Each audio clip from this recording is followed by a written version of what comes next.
KTV Originals। নমস্কার, দেখছেন Kolkata TV digital. আপনাদের সঙ্গে আমি অর্পিতা। একগুচ্ছ বিনোদনী খবর নিয়ে শুরু করছি এন্টারটেইনমেন্ট বুলেটিন কালার বার। চলুন দেখে নিই আজ কি খবর রয়েছে। ভোটের ময়দানে তারকা চমক নতুন কিছু নয়। টলিউড হোক কিংবা বলিউড, একাধিক অভিনেতাই রাজনীতিতে নাম লিখিয়েছেন। রাজনীতি আর গ্ল্যামার দুনিয়া বর্তমানে ওতপ্রোতভাবে জড়িত। কিছুদিন আগেই গেরুয়া শিবিরের হয়ে ভোট ময়দানে পা দিয়েছেন বলি অভিনেত্রী কঙ্গনা। বৃহস্পতিবার শিন্ডে সেনায় যোগ দিয়েছেন বলিউড তারকা গোবিন্দা। আর এবার আলোচনা শুরু হয়েছে অভিনেত্রী কৃতি সেননের রাজনীতিতে যোগদান প্রসঙ্গে। প্রযোজনা, অভিনয়, প্রসাধনী দ্রব্যের ব্যবসা সামলানোর পাশাপাশি এবার কি রাজনীতির ময়দানে নয়া ইনিংস শুরু করবেন কৃতি? এক সাক্ষাৎকারে এই প্রশ্নের উত্তরে অভিনেত্রী জানিয়েছেন, আমি কখনো ভাবিনি রাজনীতির কথা। যতক্ষণ না মানসিকভাবে প্রস্তুত হচ্ছি বা নিষ্ঠার সহকারে কোনো কাজ করতে পারবো বলে মনে করছি, ততক্ষণ আমি সেটা করি না। হ্যাঁ, এবার যদি কোনোদিন আমার মন সায় দেয় তাহলে রাজনীতিতে অবশ্যই যোগ দেব। অভিনেত্রীর এই মন্তব্যের পরেই নানান আলোচনা শুরু হয়েছে। রাজনীতিতে কামব্যাক গোবিন্দার। শিন্ডে সেনায় যোগ দিলেন বলিউড তারকা গোবিন্দা। সূত্রের খবর, লোকসভা ভোটে মুম্বাই উত্তর পশ্চিম কেন্দ্র থেকে প্রার্থী করা হতে পারে তাঁকে। 2004 সালে লোকসভা ভোটে মুম্বাই উত্তর কেন্দ্র থেকেই কংগ্রেসের প্রার্থী হিসেবে রাজনীতিতে যাত্রা শুরু করেছিলেন গোবিন্দা। ভোটে গোবিন্দার কাছেই পরাজিত হন অটল বিহারী বাজপেয়ীর মন্ত্রিসভার সদস্য রাম নাইক। তারপর সাংসদ পদ থেকে ইস্তফা দিয়েই রাজনীতি থেকে দূরত্ব বাড়ান অভিনেতা। তবে এবার ফের একবার নির্বাচনী লড়াইয়ে হিরো নাম্বার ওয়ান। বেশ কয়েকদিন ধরেই জল্পনা চলছিল মহারাষ্ট্রের শাসক দল শিবসেনার টিকিটে লোকসভা নির্বাচনে লড়তে পারেন গোবিন্দা।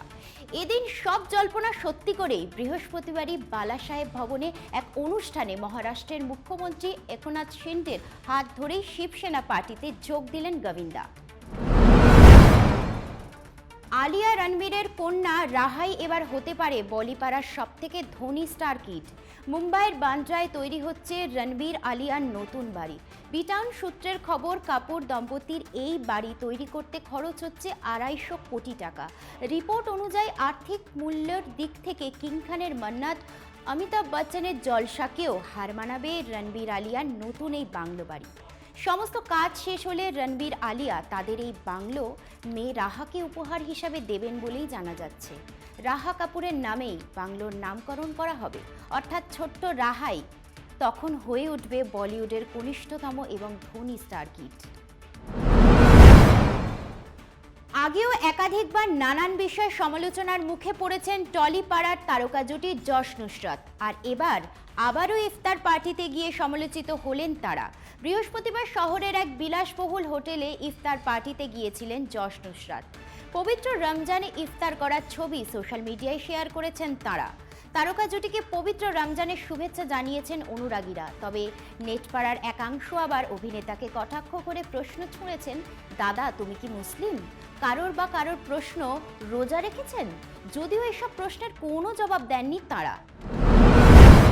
বর্তমান সময়ে সারোগেসি পদ্ধতির সঙ্গে পরিচিত হয়েছি আমরা অনেকেই। সারোগেসির মাধ্যমে মাতৃত্বের স্বাদ পাচ্ছেন অনেকেই। মাতৃত্বের মধ্যে থাকে আবেগ, একরাশ ভালো লাগা, নিখাত অনুভূতি। কিন্তু এমন এক গ্রাম আছে যেখানে মহিলাদের প্রধান পেশা সারোগেসি। তাদের কাছে আবেগ অনুভূতির কোনো মূল্য নেই। তাদের কাছে সারোগেসি শুধুই একটা ব্যবসা।